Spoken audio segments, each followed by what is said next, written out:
복숭아 맛이 나는 커피 추출하는 방법을 알려드리도록 하겠습니다.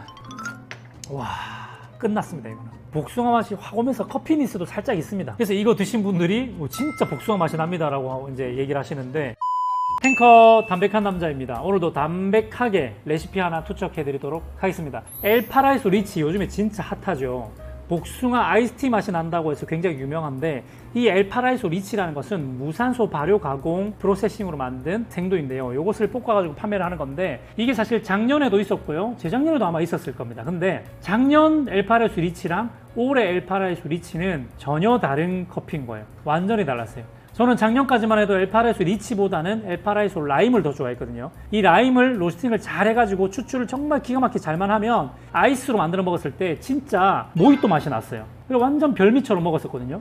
커피답지 않은 기가 막힌 밸런스의 음료였단 말이죠. 근데 이 올해에 들어온 엘파라이소는 리치가 대박이 난 거죠. 이 카페 저 카페 할 것 없이 엘파라이소 리치가 지금 난리가 났습니다. 진짜 복숭아 맛이 나거든요. 이게 그냥 너무 인위적이지도 않아요. 어떤 이제 뭔가 복숭아 시럽을 넣었다거나 향을 첨가했다면 굉장히 인위적인 복숭아 맛이 났을 건데, 이게 뭔가 묘하게 커피 같으면서도 복숭아 맛이 난다는 거죠. 그래서 이게 굉장히 맛있는데, 저희 아브람커피닷컴에서도 판매를 하고 있습니다. 이렇게 포장을 해서 150g씩 판매를 하고 있는데 가격이 좀 비싼 편이에요. 그럼에도 불구하고 별미로서 많은 분들이 사용해 주시고 있는데, 이게 가격이 비싸다 보니까 좀 맛있게 추출하고 싶은데 내가 과연 이걸 맛있게 추출하고 있는 것인가 궁금해 하시는 분들이 계셔서, 제가 오늘은 이 엘파라이소 리치를 맛있게 추출할 수 있는 방법을 좀 알려드리겠습니다. 자, 근데 중요한 것은, 제가 오늘 알려드리는 것은 아브람커피닷컴에서 판매하고 있는 이 엘파라이소 리치 한정판으로 계속 판매를 하고 있죠. 이 원두에 한해서 말씀을 드리는 겁니다. 같은 엘파라이소 리치라고 하더라도 제가 볶은 이 원두하고 다른 카페에서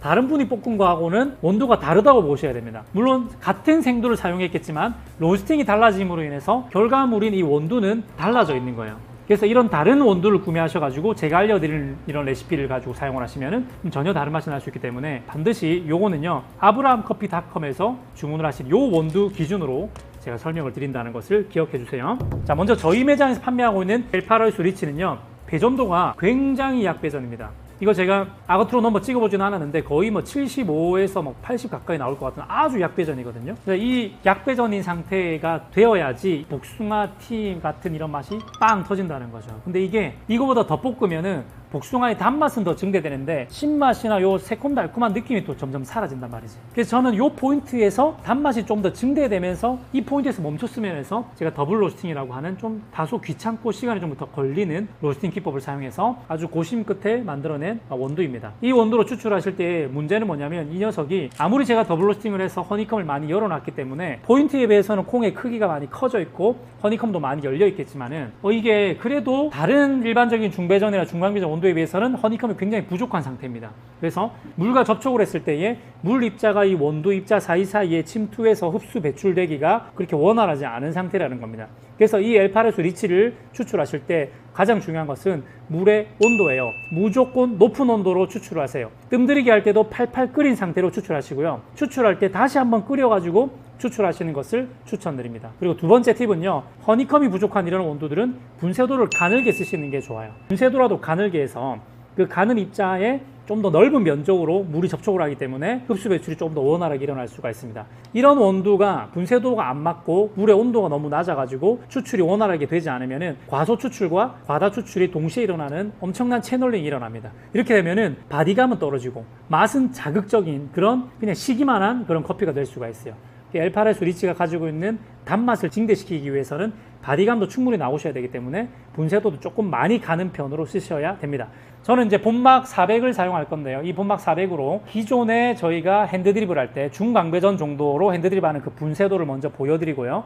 엘파라이소 리치에 사용하는 분쇄도 비교를 해가지고 보여드릴 겁니다. 실제로 분쇄도 3칸이 차이 나거든요. 3칸이면 굉장히 큰 폭인데요. 이 3칸의 차이를 분쇄도로 한번 먼저 보여드리고 추출하는 모습을 보여드리도록 하겠습니다. 자, 왼쪽에 보이시는 분쇄도가 엘파라이소 리치 분쇄도고요. 오른쪽에 보이시는 분쇄도가 기존의 한 중배전, 중강배전 원두를 추출할 때 쓰는 분쇄도예요. 그래서 요 분쇄도보다 요 분쇄도가 좀 더 가늘죠. 요 정도 차이가 나게끔 분쇄를 하고 있습니다. 좀 참고해 주시고, 여러분들이 사용하는 그라인더로 요 정도 분쇄도가 나올 수 있도록. 조금 어려운데 이게 아주 가늘진 않습니다. 아주 가늘진 않은데 이게 본막이라서 이게 가능한 게, 균일도가 굉장히 높기 때문에 보세요. 미분이 별로 없죠. 이 보면 아주 가는 미분이 거의 없죠. 미분이 없어서 이 정도 분쇄도를 쓰는 건데, 이래서 조금 여러분들이 쓰는 그라인더로 이 분쇄도를 맞추기는 좀 어렵긴 하겠지만은 그래도 되도록이면 비슷한 분쇄도를 쓰시는 게 좋아요. 요 정도까지 가는 정도 쓰시면 됩니다. 자, 이렇게 해가지고 저는 아브 드립, 막 드립을 사용할 건데 멜리타 드리퍼를 사용해 주시기를 바랍니다. 구멍 1개짜리 멜리타 아로마 안 됩니다. 멜리타 1/1 제일 작은 사이즈 드리퍼를 사용하시고, 막 드립이랑 기본 레시피는 똑같습니다. 23g 사용할 거예요. 뭐 아브 드립 안 보신 분들은 이 영상을 통해서 아브 드립도 한 번 더 되새겨 보시면 되니까 23g 사용할 거고요. 분쇄도는 아까 보여드렸던 그 정도, 조금 가든 분쇄도, 엄청 가늘진 않습니다. 요즘에 하는 그 오버푸어 분쇄도보다는 조금 더 굵어야 됩니다. 그게 좀 많이 가는 편이라서. 자, 이렇게 물은 지금 방금 추출한 팔팔 끓는 물 이렇게 써보도록 하겠습니다. 뜸들이기를 해볼게요. 한 35g 정도 골고루 돌리면서 뜸들이기. 야, 이거 뜸들이기 때부터 향이 진짜 미쳤다. 35g 정도 뜸들이기 해줬고요. 와, 향이, 와, 복숭아 향이 납니다. 복숭아 향이. 와, 이거 아까 낮에 한 잔 먹었는데도 기가 막히네요. 진짜 이거 부정할 수가 없습니다. 이거는 복숭아가 확실해. 그리고 사실은 바닥에 한두 방울 몇 방울 좀 떨어져야 돼요. 조금 떨어져야 돼. 그렇지, 이렇게 되는 게 이상적인 추출량이고요. 뜸들이기가 지금 아주 잘 된 거죠. 이렇게 물 다 붓고 나서 약 한 30초 정도 버티시면 되고요. 요 이제 부풀어 오른 부분, 이 부풀어 오른 부분이 꺼질 수 있도록 한번 딱 쳐주세요. 2번 정도, 2-3번 정도 쳐주시고, 필터를 한번 들었다가 내려주시면은 리브에 딱 붙어 있었던 필터가 좀 떨어지겠죠. 그래서 기포가, 가스가 리브를 통해서 빠져나갈 수 있도록 세팅이 되는 겁니다. 제로 잡으시고요. 추출량은요, 2바퀴에서 3바퀴 하고 쉬었다가 2-3바퀴 하고 쉬었다가 2-3바퀴 하고 쉬었다가, 이걸 반복해가지고 총 추출량을 지금부터 해가지고 한 70g 정도, 지금 이게 이렇게 띄워져 있지가 않기 때문에 푸어링 하는 양을 대략 한 75g 정도로 한번 잡아보도록 하겠습니다. 자, 조금 가는 물줄기로 한 3바퀴 돌리고 멈추시고, 조금 기다렸다가 또 3바퀴 하시고, 제가 아브 드립 어떻게 했냐면 하나 둘 셋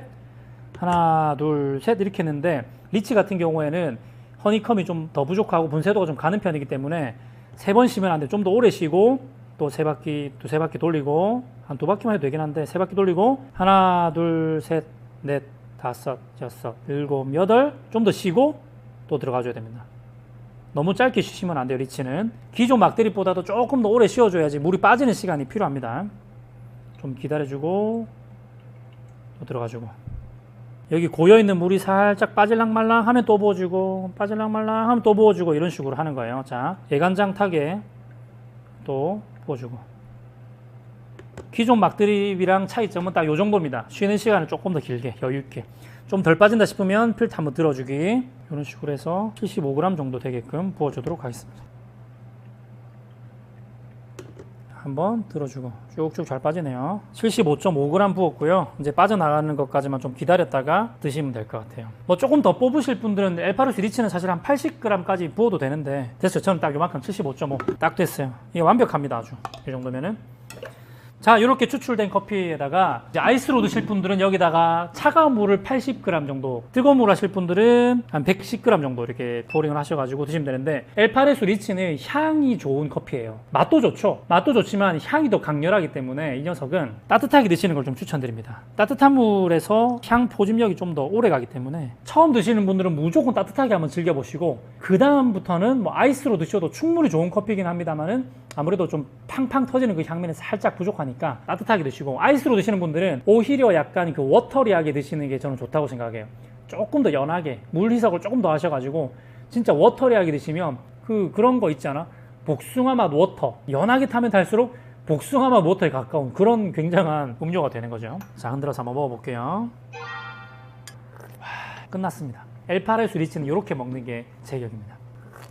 와, 끝났습니다. 이거는 복숭아 맛이 확 오면서 커피니스도 살짝 있습니다. 그래서 이거 드신 분들이 진짜 복숭아 맛이 납니다 라고 이제 얘기를 하시는데, 이거는 진짜거든요. 근데 이게 바디감 표현을 잘 못하면 굉장히 그냥 시기만 한 커피가 될 수가 있으니까, 반드시 말씀드렸던 온도하고 분쇄도 조금 더 가늘게 쓰셔야 된다는 점만 꼭 기억하시면 좋을 것 같아요. 많은 분들이 이제 하리오 같은 걸 사용하실 텐데, 하리오로 추출하시게 되면은 분쇄도를 가늘게 하면은 본막이나 이렇게 미분감이 없는 그라인더는 괜찮지만은 대부분의 앵코나 뭐 등등의 이제 미분이 많은 그라인더를 쓰게 되면 벽면에 미분이 달라붙기 때문에 추출이 굉장히 오히려 더 느려질 수가 있어요. 그래서 하리오를 제가 크게 추천을 드리진 않는데 나쁘진 않아요. 해볼만은 합니다. 비슷한 레시피로 가지고 해볼만 하지만은 가급적이면은 하리오보다는 멜리타를 사용하시는 것을 조금 더 추천을 드립니다. 다음에도 좋은 레시피 가지고 돌아오도록 할게요. 궁금한 거 있으시면 댓글로 쫙 남겨주시고 커피 관련된 거 마음껏 남겨주시면 재밌게 영상 콘텐츠 만들어 보도록 하겠습니다. 구독과 좋아요, 알람 설정 부탁드리겠습니다. 다음에 또 만나요. 행커.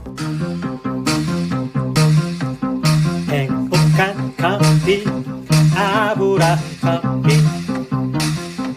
아브라 커피